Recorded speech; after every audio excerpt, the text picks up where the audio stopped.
আসসালামু আলাইকুম সম্মানিত দর্শক শ্রোতা কৃষক ভাইরা।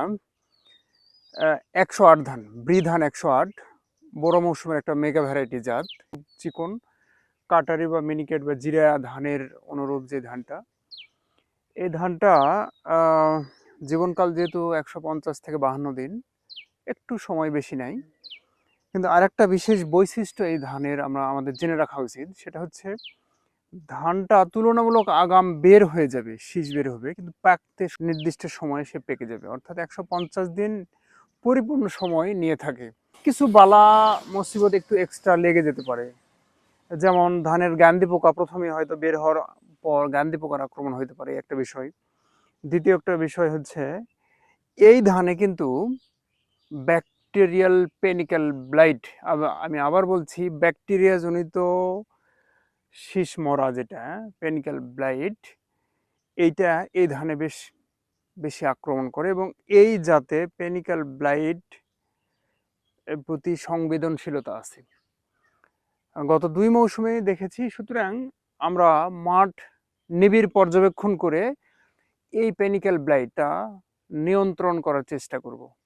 প্রধান অন্যতম বৈশিষ্ট্য হচ্ছে এই ধানটি শতভাগ পেকে গেলে কাটতে হবে। অর্থাৎ আমরা জেনারেলি যে ধানগুলো কাটি সেগুলো হচ্ছে ৮০ ভাগ পাকলে আমরা দ্রুত কেটে ফেলে দিই।